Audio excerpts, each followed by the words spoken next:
revient aux résultats et aux perspectives de ST Microelectronics avec son président du directoire, directeur général, Jean-Marc Chéry, qui est avec nous par téléphone. Bonjour et bienvenue Jean-Marc Chéry. Merci beaucoup d'être avec nous. Quelques minutes par téléphone. L'enseignement quand même des chiffres que vous publiez ce matin et de vos perspectives, c'est que la reprise a été beaucoup plus forte que ce que vous-même pouviez estimer au cours de la deuxième partie d'année 2020, Jean-Marc Chéry, et que sans doute vous avez devant vous encore une phase d'accélération tirée par une demande très très forte, notamment sur certains segments d'activité que vous pouvez adresser, Jean-Marc Chéry. Quel est le bilan que vous faites de cette année 2020 ? L'année 2020, c'est effectivement une année particulière où on est passé à travers des swings très importants sur la demande. Je vais pas trop me repencher sur le passé et me concentrer sur ce qui se passe aujourd'hui. Sur ce qui se passe aujourd'hui, en fait, sur la demande de composants, c'est qu'effectivement il y a un alignement des planètes qui est extrêmement positif sur l'ensemble des marchés que l'on sert. Le marché de l'électronique standalone, c'est-à-dire tout ce qui est smartphone, tablette, PC, accessoires, etc. Donc je l'ai entendu là dans l'intervention qu'il y a eu précédemment, et vous avez vu les résultats d'Apple. C'est clair que la pandémie, le fait de rester donc chez soi, de travailler connecté, des décisions qui ont été prises par les entreprises, il y a eu une accélération effectivement du taux d'équipement, soit chez les individus, soit chez les entreprises, sur toute cette électronique, et donc une forte demande de composants, puisque aussi le contenu en composants augmente à chaque fois. Vous voyez maintenant dans un iPhone, je dirais l'ensemble des possibilités que vous pouvez avoir. Le deuxième grand marché, qui est le marché industriel, pareil, c'est ce que j'ai entendu tout à l'heure. Oui, depuis quasiment le deuxième trimestre, toute l'Asie est repartie quasiment à ses niveaux pré-Covid. Et on commence à voir effectivement depuis le quatrième trimestre une accélération à la fois sur l'Europe et à la fois sur les États-Unis. Et comme les niveaux d'inventaire sont très bas dans l'ensemble de ce marché, eh bien dès que la reprise arrive, on le voit de façon immédiate sur l'industrie des composants. On peut parler de situation de pénurie, Jean-Marc Chéry ? Alors, avant de vous parler de pénurie notamment sur l'automobile, parce que là je vous vois venir, déjà sur l'automobile, ce que je veux vous dire, c'est que la transformation est en cours. Donc l'électrification du véhicule, donc vous voyez bien que là cette fois-ci c'est parti.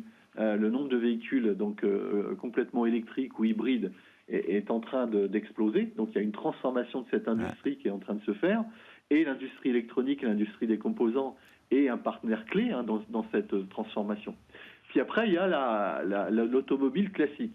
L'automobile classique, qu'est-ce qui s'est passé ? L'automobile classique, effectivement, lié à la pandémie, au deuxième trimestre, il y a eu des fermetures d'usines, il y a eu des fermetures des grands sous-traitants de l'automobile.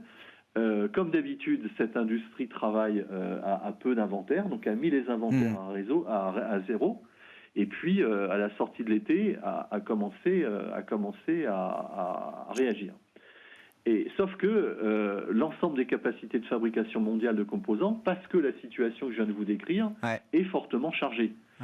Et peut-être ce que l'industrie automobile n'a pas bien compris, c'est que, en fait, pour produire 1 million de véhicules, comme vous avez maintenant à peu près 1000 euros quand vous avez par véhicule de composants électroniques, quand c'est un véhicule électrique, et 500 euros quand c'est un véhicule normal, pour produire ce million de véhicules, il faut investir 1 milliard de dollars dans des usines de fabrication de composants.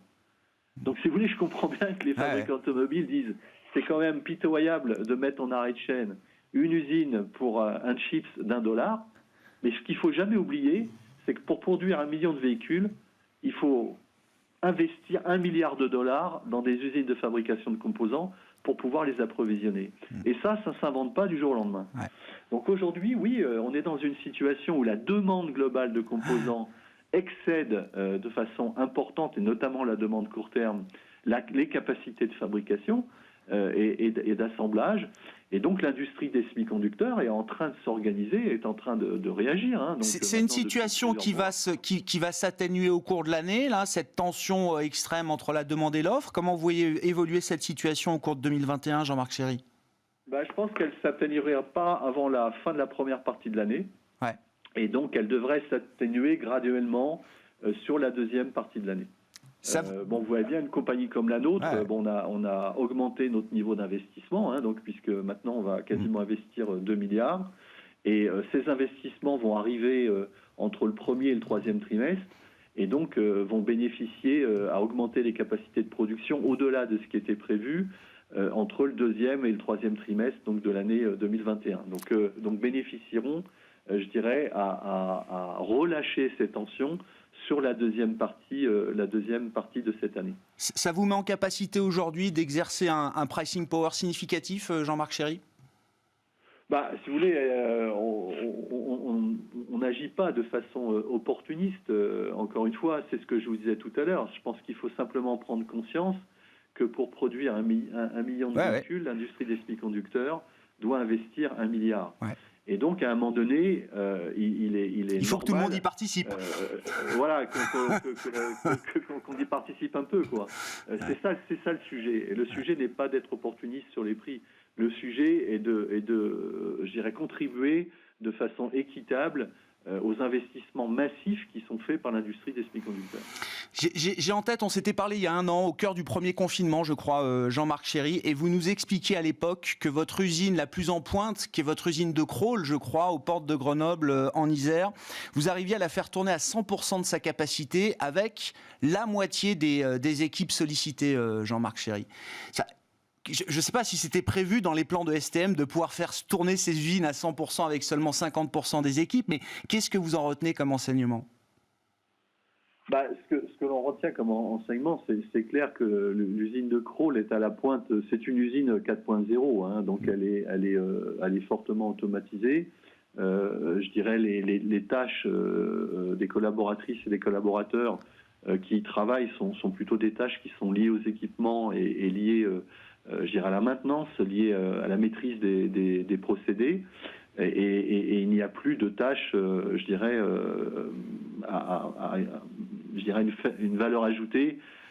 Donc j'aime pas le mot qu'on classifie faible, quoi. C'est plus de l'assemblage d'il y a 30 ou 40 ans. C'est une usine qui est extrêmement à la pointe. Et c'est vrai que pour pouvoir la faire tourner à son maximum de capacité, on peut s'organiser, je dirais, entre les ingénieurs, les techniciens et les opérateurs techniciens pour la faire tourner, quelle que soit la situation, à 100% de sa capacité.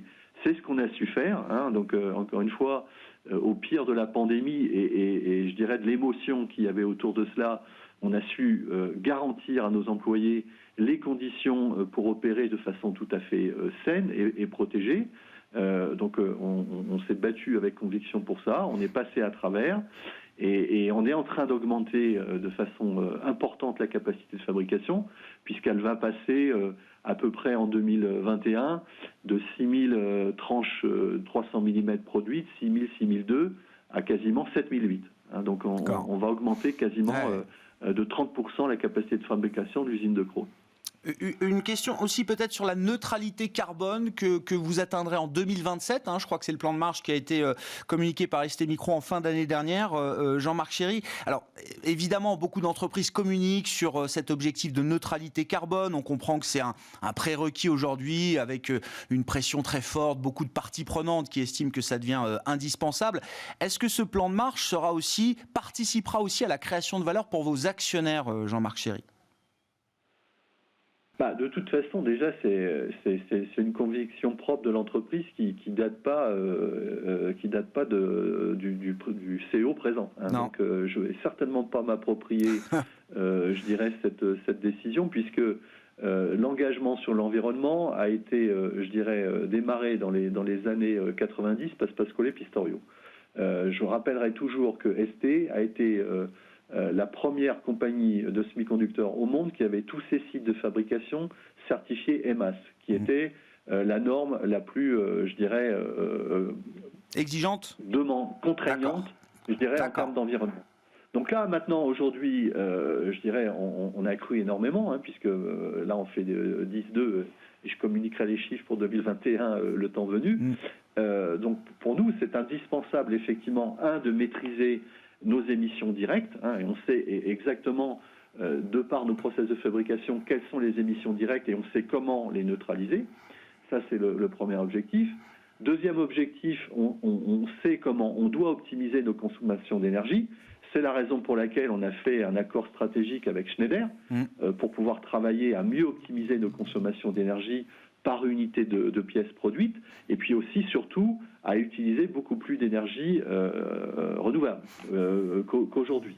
Bon, puis après, le troisième point sur lequel on va investir et dépenser de l'argent, c'est pour neutraliser, je dirais, les effets des transports de nos marchandises et de nos gens. Bon, après, nous, on est simplement convaincus qu'en faisant ça, on améliore l'efficacité globale de la société. Et donc, améliorant l'efficacité globale de la société, oui, on va participer à la création de la valeur de l'entreprise. Ensuite, l'autre chose qui est pour nous la plus motivante, c'est l'attraction de talents. J'ai peut-être 60 ans, mais j'ai des enfants jeunes, j'ai des amis qui ont des enfants jeunes. Je pense que les jeunes générations sont extrêmement sensibles, effectivement, aux entreprises qui ont à la fois la capacité de leur offrir, je dirais, un avenir professionnel, de la passion sur les produits qu'elles fabriquent, mais surtout un engagement sur l'environnement. Et ça, c'est quelque chose, quel que soit votre âge et vos convictions, que vous ne pouvez pas nier. Vous ne pouvez plus attirer aujourd'hui un talent dans l'entreprise si vous ne montrez pas votre engagement sur l'environnement. Bon, et c'est ça qui effectivement motive la compagnie et bien sûr participera à la création de valeur de la société. Merci beaucoup Jean-Marc Chéry. Merci d'avoir pris quelques minutes pour commenter vos résultats, vos perspectives, les enjeux pour ST Micro. Et je le précise, on n'a plus le temps Jean-Marc Chéry, mais vous êtes en route pour un nouveau mandat puisque le Conseil a proposé votre reconduction en tant que président du directoire, directeur général. On suivra le vote des actionnaires, mais a priori Jean-Marc Chéry, vous êtes reparti pour 3 ans à la tête de ST Micro. Merci beaucoup d'avoir été avec nous. ST Micro qui signe à la mi-journée la plus forte hausse du CAC 40. Nous on se retrouve ce soir en direct à 18h30 sur Bismart.